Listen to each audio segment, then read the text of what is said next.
ನೋಡ್ತಾ ಇದ್ದೀರಾ Shri Marikamba digital TV. ನಾನು ಕೀರ್ತಿ ಶೆಟ್ಟಿ. ಅರಣ್ಯ ಭೂಮಿಯನ್ನು ಪಾರಂಪರಿಕವಾಗಿ ಅತಿಕ್ರಮಿಸಿಕೊಂಡು ಜೀವನ ಸಾಗಿಸುತ್ತಿರುವವರಿಗೆ ಭೂಮಿಯನ್ನು ನೀಡಬೇಕು ಎಂದು ರಾಜ್ಯ ಸರ್ಕಾರ ನಿರ್ಣಯ ಕೈಗೊಂಡು ಕೇಂದ್ರ ಸರ್ಕಾರಕ್ಕೆ ಪ್ರಸ್ತಾವನೆ ಸಲ್ಲಿಸಿದೆ. ಜಿಲ್ಲೆಯ ಸಂಸದರಾದಿಯಾಗಿ ರಾಜ್ಯದ ಎಲ್ಲಾ ಪಕ್ಷದ ಸಂಸದರು ಒಗ್ಗಟ್ಟಾಗಿ ಅಧಿವೇಶನದಲ್ಲಿ ಕೇಂದ್ರ ಸರ್ಕಾರದ ಮೇಲೆ ಒತ್ತಡ ಹೇರಬೇಕು ಎಂದು ಶಾಸಕ ಭೀಮಣ್ಣ ನಾಯ್ಕ್ ಒತ್ತಾಯಿಸಿದರು.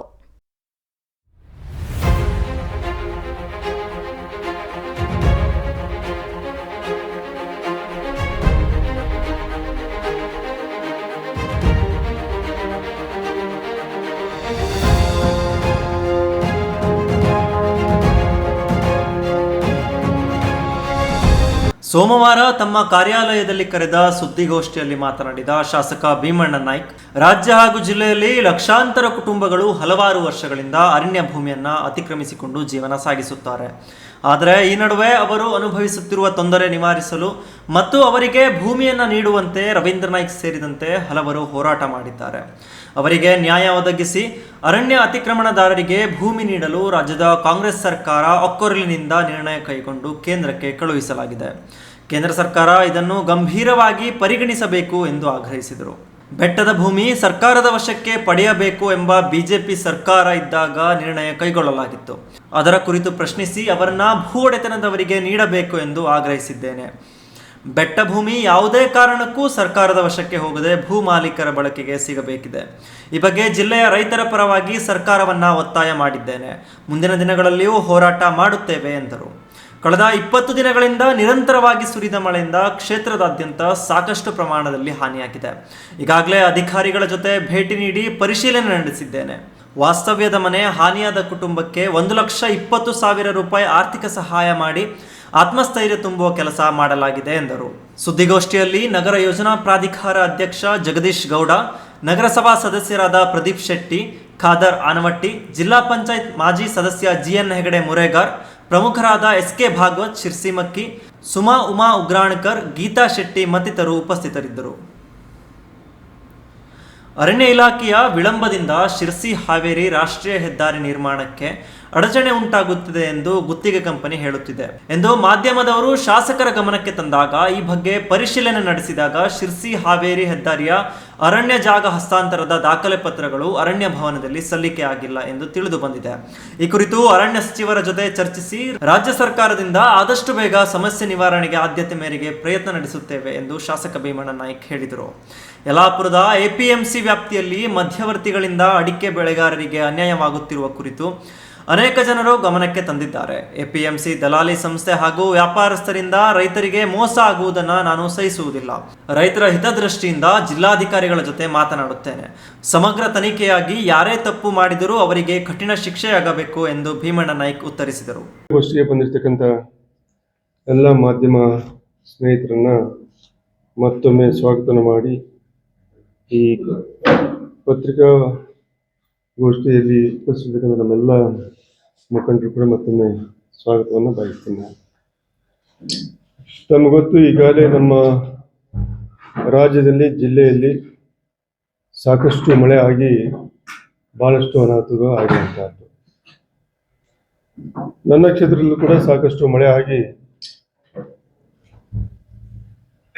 ಸಿದ್ದಾಪುರ ಭಾಗದಲ್ಲಿ ಕೆಲವೊಂದು ಜಮೀನು ಮುಳುಗಡೆ ಆಗಿರುವಂತಹದ್ದು, ಅನೇಕ ಮನೆಗಳು, ನೂರಾರು ಮನೆ ಶಿರ್ಸಿ ಸಿದ್ದಾಪುರ ವ್ಯಾಪ್ತಿಯಲ್ಲಿ ಮನೆ ಬಿದ್ದಿರುವಂಥದ್ದನ್ನು ಮೊನ್ನೆ ಮತ್ತು ನಿನ್ನೆ ಆಯಾ ಭಾಗದ ತಹಸೀಲ್ದಾರ್ ಮತ್ತು ಸಂಬಂಧಪಟ್ಟ ಅಧಿಕಾರಿಗಳ ಜೊತೆ ಪ್ರವಾಸನ ಮಾಡಿ ಅವರಿಗೆ ತಕ್ಷಣ ಸರ್ಕಾರದಿಂದ 1,20,000 ರೂಪಾಯಿ ಮತ್ತು ನಮ್ಮ ಕಡೆಯಿಂದ ಆಗ್ತಕ್ಕಂಥ ಸಹಕಾರವನ್ನು ಕೊಡೋದ್ರ ಮುಖಾಂತರ ಅವರಿಗೆ ಆತ್ಮಸ್ಥೈರ್ಯವನ್ನು ಹೇಳ್ತಕ್ಕಂಥ ಕೆಲಸ ನಾವು ನಮ್ಮ ಮುಖಂಡರು ಮತ್ತು ನಮ್ಮ ಎಲ್ಲ ಇಲಾಖೆಯ ಸಂಪುಟ ಇಲಾಖೆಯ ಅಧಿಕಾರಿಗಳು ಭಾಳ ಅತ್ಯುತ್ತಮವಾಗಿರ್ತಕ್ಕಂಥ ಸೇವೆಯನ್ನು ಮಾಡ್ತಾಯಿದ್ದಾರೆ ಅನ್ನೋಂಥ ಮಾತನ್ನು ಹೇಳಕ್ಕೆ ಬಯಸ್ತೇನೆ.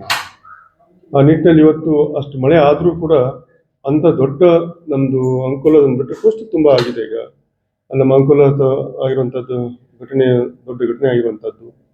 ಹೀಗೆ ಇವತ್ತು ಆ ರೀತಿ ಘಟನೆ ಆಗಿರ್ತಕ್ಕಂಥದ್ದಕ್ಕೆ ನಮ್ಮ ಜಿಲ್ಲಾ ಉಸ್ತುವಾರಿ ಮಂತ್ರಿಗಳು ಮತ್ತು ಅಲ್ಲಿ ಶಾಸಕರಾಗಿರ್ತಕ್ಕಂಥ ಸತೀಶ್ ಶೈಲ್ ಮತ್ತು ಮಾನ್ಯ ಮುಖ್ಯಮಂತ್ರಿಗಳು, ರೆವಿನ್ಯೂ ಮಂತ್ರಿಗಳು, ಅನೇಕ ರಾಜ್ಯ ಮಟ್ಟದ ಅಧಿಕಾರಿಗಳೆಲ್ಲ ಬಂದು ಅಲ್ಲೂ ಕೂಡ ಸರಿಯಾದ ರೀತಿಯ ಒಂದು ಕಾರ್ಯಾಚರಣೆ ಮಾಡೋದ್ರ ಮುಖಾಂತರ ಇನ್ನೂ ಸ್ವಲ್ಪ 2 ಬಾಡಿಯನ್ನು ಸಿಕ್ಕಿಲ್ಲ ಅಂತ ಇದ್ರು, ಅದರ ಕಾರ್ಯಾಚರಣೆಯಲ್ಲಿ ಕೂಡ ಇರುವಂತಹದ್ದು.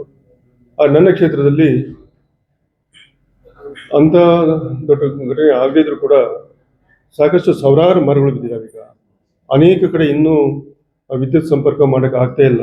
ನಾನು ನಿನ್ನೆ ಸುಮಾರು 9 ಗಂಟೆವರೆಗೂ ಕೂಡ ನಾನು ಗ್ರಾಮೀಣ ಭಾಗದಲ್ಲಿ ಇದ್ದೆ. ನಾನು ರಾತ್ರಿನೂ ಕೂಡ 9 ಗಂಟೆ ಆದರೂ ಕೂಡ ಲೈನ್ಮೆನ್ಗಳು ಅಲ್ಲಿ ಕೆಲಸವನ್ನು ಮಾಡ್ತಿರುವಂಥದ್ದನ್ನು ನಾನು ಕೂಡ ನೋಡಿದ್ದೀನಿ.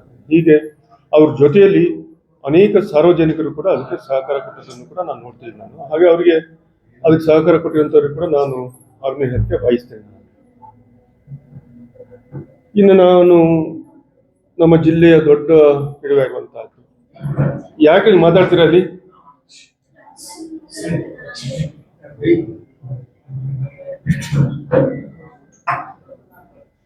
ದೊಡ್ಡ ಸಮಸ್ಯೆ, ಸಾಕಷ್ಟು ಸಮಸ್ಯೆಗಳ ಮಧ್ಯದಲ್ಲಿ ರಾಜ್ಯದಲ್ಲಿ ಜಿಲ್ಲೆಯಲ್ಲಿ ಅತಿಕ್ರಮಣ ಅನ್ನುವಂಥದ್ದು ದೊಡ್ಡ ತೊಂದರೆ ಆಗಿರುವಂತಹದ್ದು. ಇದಕ್ಕೂ ಮೊದಲು ಅನೇಕ ಸರ್ಕಾರ ಬಂದರೂ ಕೂಡ ಅದಕ್ಕೆ ನಾವು ಮಾಡ್ತೀವಿ ಅಂತ ಮಾತನ್ನ ಹೇಳ್ತಾ ಇದ್ರು.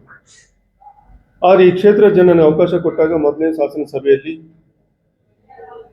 ಅತಿಕ್ರಮಣ ಮತ್ತು ಬೆಟ್ಟ ಬಳಕೆದಾರರ ಪರವಾಗಿ ಸದನದಲ್ಲಿ ನಾನು ಪ್ರಸ್ತಾಪವನ್ನು ಮಾಡಿದೆ.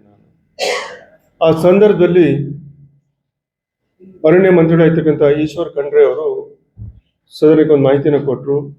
ನಾನು ಅದರ ಸಮಿತಿಯನ್ನು ಮಾಡಿ ಅದರ ಕೂಲಂಕಷ ಚರ್ಚೆಯನ್ನು ಮಾಡಿ ಅದನ್ನು ಕಾರ್ಯರೂಪಕ್ಕೆ ತರುವಲ್ಲಿ ನಾನು ಪ್ರಯತ್ನವನ್ನು ಪಡ್ತೀನಿ ಅನ್ನೋಂಥ ಮಾತು ಅಂದಿನ ಸದನ ಹೇಳ್ತಿರ್ತಕ್ಕಂಥ ಮಾತನ್ನ ಮೊನ್ನೆ ನಡೆದಂಥ ಸದನದಲ್ಲಿ ಕೂಡ ಅವರು ಸರಿಯಾದ ಒಂದು ಮಾಹಿತಿಯನ್ನ, ಉತ್ತರವನ್ನ ಸರ್ಕಾರಕ್ಕೆ ಕೊಟ್ಟಿರುವಂತಹದ್ದು. ನಮ್ಮ ರಾಜ್ಯದಲ್ಲಿ, ನಮ್ಮ ಜಿಲ್ಲೆಯಲ್ಲಿ ಈಗಾಗಲೇ ಹಲವಾರು ವರ್ಷಗಳಿಂದ ಏನು ಅತಿಕ್ರಮಣದ ತೊಂದರೆ ಏನಿತ್ತು, ಆ ತೊಂದರೆಯಲ್ಲಿ ಅನೇಕ ಸಂಘ ಸಂಸ್ಥೆಗಳು ಕೂಡ ಭಾಗಿಯಾಗಿರುವಂಥದ್ದು. ಅತಿಕ್ರಮಣ ಹೋರಾಟಗಾರರು ನಮ್ಮ ರವೀಂದ್ರ ನಾಯ್ಕರು ಕೂಡ ಹಲವಾರು ವರ್ಷಗಳಿಂದ ಪ್ರಯತ್ನ ಮಾಡಿರುವಂತಹದ್ದು. ಹೀಗೆ ಘಟಕಗಳು ಕೂಡ ಬಹಳಷ್ಟು ಜನ ಪ್ರಯತ್ನ ಪಟ್ಟಿರುವಂಥದ್ದನ್ನ ಹೇಳಿದಂಥ ಸಂದರ್ಭವನ್ನ ಸರಿಯಾಗಿ ಬಳಕೆಯನ್ನು ಮಾಡಿಕೊಳ್ಳುವ ಮುಖಾಂತರ ಮೊನ್ನೆನೂ ಕೂಡ ನಾನು ಮತ್ತೆ ಪ್ರಸ್ತಾಪವನ್ನು ಮಾಡಿದಾಗ ಮಂತ್ರಿಗಳು ಸರಿಯಾದ ಲಿಖಿತವಾದ ಉತ್ತರವನ್ನು ಕೊಟ್ಟರು. ಅಲ್ಲಿ ಅತಿಕ್ರಮಣದಾರರಿಗೆ ಹಿಂದೆ ನಮ್ಮ ಕಾಂಗ್ರೆಸ್ ಸರ್ಕಾರ ಇದ್ದಾಗ, ಕೇಂದ್ರದಲ್ಲಿ ಮನಮೋಹನ್ ಸಿಂಗ್ ಸರ್ಕಾರ ಇದ್ದಾಗ ಏನೋ ಭೂಮಿಯನ್ನ ಜೀವನಕ್ಕಾಗಿ ಭೂಮಿಯನ್ನು ಉಳುಮೆಯನ್ನು ಮಾಡಿದ್ರು, ಅತಿಕ್ರಮಣ ಏನು ಮಾಡ್ಕೊಂಡಿದ್ದಾರೋ ಅವ್ರಿಗೆ GPS ಅನ್ನ ಮಾಡೋದ್ರ ಮುಖಾಂತರ ಅವರಿಗೆ ಭೂಮಿಯನ್ನ ಕೊಡಬೇಕು ಅಂತ ಇಚ್ಛೆ ಅಂದಿನ ಕೇಂದ್ರ ಸರ್ಕಾರದಾಗಿತ್ತು. ಮುಂದೆ ನಂತರ ಬಂದ ಸರ್ಕಾರ ಅದ್ರ ಬಗ್ಗೆ ಗಮನ ಕೊಡದೇ ಇರುವಂತಹದ್ದು. ಆದರೂ ಕೂಡ ನಮ್ಮ ರಾಜ್ಯ ಸರ್ಕಾರ ಈ ಬಾರಿ ಅದು ಸರಿಯಾದ ರೀತಿಯಲ್ಲಿ ಚರ್ಚೆಯನ್ನು ಮಾಡೋದ್ರ ಮುಖಾಂತರ ಯಾರು ಪಾರಂಪರಿಕವಾಗಿ ಅರಣ್ಯದಲ್ಲಿ ಅತಿಕ್ರಮಣ ಮಾಡ್ಕೊಂಡಿದ್ದಾರೋ, SC/STಗಳಾಗಿದ್ದಾರೋ, ಆದಿವಾಸಿಗಳಿದ್ದಾರೋ ಅವರೆಲ್ಲರಿಗೂ ಕೂಡ ಆ ಜಮೀನನ್ನ ಕೊಡಬೇಕು ಅನ್ನೋಂಥ ಒತ್ತಾಯವನ್ನ ಇವತ್ತು ಮೊನ್ನೆ ವಿಧಾನಸಭೆಯಲ್ಲಿ ಕೇಂದ್ರ ಸರ್ಕಾರಕ್ಕೆ ಒತ್ತಾಯವನ್ನು ಮಾಡಿರುವಂತಹದ್ದು. ಅಲ್ಲಿ ಏನು 20-75 ವರ್ಷ ಇರ್ತಕ್ಕಂಥ ತಲೆಮಾರಿರ್ತಕ್ಕಂಥ ದಾಖಲೆ ಏನು ಬೇಕಿತ್ತು ಅದನ್ನ 25 ವರ್ಷಕ್ಕೆ ಮಾಡಬೇಕು. ಮತ್ತು ಈಗಾಗಲೇ GPS ಆಗಿರ್ತಕ್ಕಂಥ ಯಾರು ಅತಿಕ್ರಮಣದಾರಿದ್ದಾರೋ ಅವರೆಲ್ಲರಿಗೂ ಕೂಡ ಭೂಮಿಯನ್ನು ಕೊಡಬೇಕು ಅಂತ ಒಂದು ವಿಚಾರವನ್ನ ವಿಧಾನಸಭೆಯಲ್ಲಿ ಮಂಡಿಸುವ ಮುಖಾಂತರ ಚರ್ಚೆಯನ್ನು ಮಾಡಿ ಅದನ್ನು ಒಕ್ಕೂರಲಾಗಿ ಇಡೀ ವಿಧಾನಸಭೆ ಅದು ಕೇಂದ್ರ ಸರ್ಕಾರಕ್ಕೆ ಶಿಫಾರಸನ್ನು ಮಾಡಿರುವಂಥದ್ದು. ಹಾಗಾಗಿ ನಾನು ವಿನಂತಿ ಮಾಡ್ಕೊಳ್ತೀನಿ. ನಾನು ನಮ್ಮ ಸಂಸದರಿಗೂ ಕೂಡ ನಾವು ವಿನಂತಿ ಮಾಡ್ಕೊಳ್ತಾ ಇದ್ವಿ, ನಮ್ಮ ಸರ್ಕಾರವು ಕೂಡ ವಿನಂತಿ ಮಾಡ್ತಾ ಇದೆ. ಈಗ ಇಲ್ಲಿರ್ತಕ್ಕಂಥ BJP ಸಂಸದರಾಗಲಿ ಯಾರೇ ಆಗಿರಲಿ ಅವ್ರೆಲ್ಲರೂ ಕೂಡ ಈಗೇನು ಪಾರ್ಲಿಮೆಂಟ್ ನಡೀತಾ ಇದೆಯೋ ಆ ಪಾರ್ಲಿಮೆಂಟ್ನಲ್ಲಿ ಕರ್ನಾಟಕದಿಂದ ಬಂದಿರತಕ್ಕಂಥ ಮನವಿಯನ್ನ ಪಾರ್ಲಿಮೆಂಟ್ನಲ್ಲಿ ಮಂಡಿಸುವ ಮುಖಾಂತರ ಇಲ್ಲಿರ್ತಕ್ಕಂಥ ಎಲ್ಲ ಅತಿಕ್ರಮಣದಾರಿಗೆ ಅದು ಸಕ್ರಮವನ್ನು ಮಾಡಿಕೊಡುವಲ್ಲಿ ಅವರು ಕೂಡ ಪ್ರಯತ್ನವನ್ನು ಪಡಬೇಕು ಅಂತ ವಿನಂತಿಯನ್ನ ಮಾಡೋದಕ್ಕೆ ಬಯಸ್ತೇನೆ. ನಾನು ಅದ್ರ ಜೊತೆಯಲ್ಲಿ ನಾನು ಹಲವಾರು ಕ್ವಶನ್ ಅನ್ನು ಹಾಕಿದ್ದೀನಿ. ನಾನು ಅರಣ್ಯದಿಂದ ನಮ್ಮ ರೈತರಿಗೆ ಆಗ್ತಕ್ಕಂಥ ಸವಲತ್ತೇನು, ಅದರಿಂದ ಏನೇನು ಉಪಯೋಗವನ್ನು ಪಡಿಬಹುದು ಅನ್ನೋಂಥ ವಿಚಾರವನ್ನು ಕೂಡ ನಾನು ನನ್ನ ಪ್ರಶ್ನೆಯಲ್ಲಿ ಕೂಡ ಇಟ್ಟಿದ್ದೆ. ನಾನು ಅದರಲ್ಲಿ ಎಲ್ಲವನ್ನು ಕೂಡ ಕೂಲಂಕಷವಾಗಿ ಮಾಹಿತಿಯನ್ನು ಕೂಡ ಕೊಟ್ಟಿರುವಂತಹದ್ದು. ಬೆಟ್ಟ ಲ್ಯಾಂಡ್ ಹಿಂದೆ ಬೆಟ್ಟ ಲ್ಯಾಂಡು ಹಲವಾರು ವರ್ಷಗಳಿಂದ ಬಾಗಾಯತರಿಗೆ ಎಲ್ಲರಿಗೂ ಕೂಡ 8-9 ಎಕರೆ 1 ಎಕರೆ ಕೊಟ್ಟಿರುವಂತಹದ್ದು. ಅದು ಹಿಂದಿನ BJP ಸರ್ಕಾರದಲ್ಲಿ ಅದನ್ನ ಕೈ ಬಿಡಬೇಕು, ಅದು ಸರ್ಕಾರದ ವಶಕ್ಕೆ ತಗೊಳ್ಬೇಕು ಅಂತ ವಿಚಾರ ಏನಿತ್ತು ಅದನ್ನು ಕೂಡ ನಾನು ಹಿಂದಿನ ಅಸೆಂಬ್ಲಿಯಲ್ಲಿ ಪ್ರಸ್ತಾಪ ಮಾಡಿ ಅದು ಹಿಂದೆ ಹೇಗಿತ್ತು ಅದೇ ರೀತಿ ಬಾಗಾಯತದಾರರಿಗೆ ಕೊಡಬೇಕು ಅಂತ ವಿನಂತಿ ಏನಿತ್ತು ಅದನ್ನು ಕೂಡ ಈ ಬಾರಿ ಮತ್ತೆ ಅದನ್ನ ಕಾರ್ಯರೂಪಕ್ಕೆ ತರ್ತೀವಿ ಅನ್ನೋ ಮಾತಿನ ಜೊತೆಯಲ್ಲಿ ಹಿಂದೆ ನಮ್ಮ ಸರ್ಕಾರ ಇದ್ದಾಗ ಮಾನ್ಯ ಶಾಂತಾರಾಮ್ ದೇಶಪಾಂಡೆ ಅವರು ಅವರ ಪ್ರಯತ್ನದಲ್ಲೂ ಕೂಡ ಬೆಟ್ಟ ಲ್ಯಾಂಡಲ್ಲಿ ಇರ್ತಕ್ಕಂಥ ನಾವು ಪೂರ್ತಿಯನ್ನು ಕೇಳಿದ್ರು. ಅವಾಗ ಬೆಟ್ಟ ಲ್ಯಾಂಡಲ್ಲಿ ಏನೇನು ಬಳಕೆಯನ್ನು ಮಾಡ್ಕೊಳ್ತೀವಿ, ಏನೇನು ಉತ್ಪನ್ನವನ್ನು ಬೆಳಿತೀವಿ, ಅದು ಪೂರ್ತಿನೂ ರೈತನಿಗೆ 25% ಸರ್ಕಾರಕ್ಕೆ ಅಂತ ಏನಿದೆಯೋ ಅದು ಮಧ್ಯದಲ್ಲಿ ಸ್ವಲ್ಪ ತೊಡಕಾಗಿತ್ತು. ಆದ್ರೆ ಇವತ್ತು ಆ ತೊಡಕನ್ನು ನಿವಾರಣೆ ಮಾಡೋದ್ರ ಮುಖಾಂತರ ಹಿಂದೆ ನಮ್ಮ ಸರ್ಕಾರ ಏನು ಕಾನೂನು ಮಾಡಿತ್ತು ಅದೇ ರೀತಿ ಇವತ್ತು 75% ರೈತನಿಗೆ 25% ಮಾತ್ರ ಸರ್ಕಾರಕ್ಕೆ ಕೊಡೋ ರೀತಿಯಲ್ಲಿ ಇವತ್ತು ನಮ್ಮ ವಿಧಾನಸಭೆಯಲ್ಲಿ ನಮ್ಮ ಅರಣ್ಯ ಮಂತ್ರಿಗಳು ಲಿಖಿತವಾಗಿ ಉತ್ತರವನ್ನು ಕೊಟ್ಟಿರುವಂಥದ್ದು. ಹಾಗೆ ನಾನು ಶಕ್ತಿ ಮೀರಿ ಅತಿಕ್ರಮಣ ಮತ್ತು ಬೆಟ್ಟ ಬಳಕೆದಾರರ ಪರವಾಗಿ ಸರ್ಕಾರದಲ್ಲಿ ವಿಧಾನಸಭೆಯಲ್ಲಿ ನಾನು ಏನು ಮಂಡಿಸಿದ್ನೋ ಅದಕ್ಕೆ ತಕ್ಕ ಮಟ್ಟಿಗೆ ರಿಲೀಫ್ ಸಿಕ್ಕಿದೆ ಅನ್ನೋ ಮಾತನ್ನ ಹೇಳೋದಕ್ಕೆ ಬಯಸ್ತೇನೆ. ಹಾಗಾಗಿ ತಮ್ಮಲ್ಲಿ ವಿನಂತಿ ಮಾಡ್ಕೊತೀನಿ, ನಾನು ಇಲ್ಲಿಯ ಸಂಸದರಿರ್ಬೋದು, ನಮ್ಮ ರಾಜ್ಯದಲ್ಲಿರ್ತಕ್ಕಂಥ ಎಲ್ಲ ಸಂಸದರು, ಕಾಂಗ್ರೆಸ್ ಇರ್ಬೋದು, JDS ಇರ್ಬೋದು, BJP ಇರ್ಬೋದು, ಅವರೆಲ್ಲರೂ ನಮ್ಮ ಅತಿಕ್ರಮಣದಾರರ ಪರವಾಗಿ ಪಾರ್ಲಿಮೆಂಟ್ನಲ್ಲಿ ಧ್ವನಿ ಎತ್ತುವುದರ ಮುಖಾಂತರ ಅವರಿಗೆ ನ್ಯಾಯವನ್ನು ಒದಗಿಸಬೇಕು ತಂದು ಕೊಡುವಲ್ಲಿ ಅವರು ಕೂಡ ಪ್ರಯತ್ನವನ್ನು ಪಡಬೇಕು ಅಂತ ವಿನಂತಿಯನ್ನ ಮಾಡೋದಕ್ಕೆ ಬಯಸ್ತೇನೆ.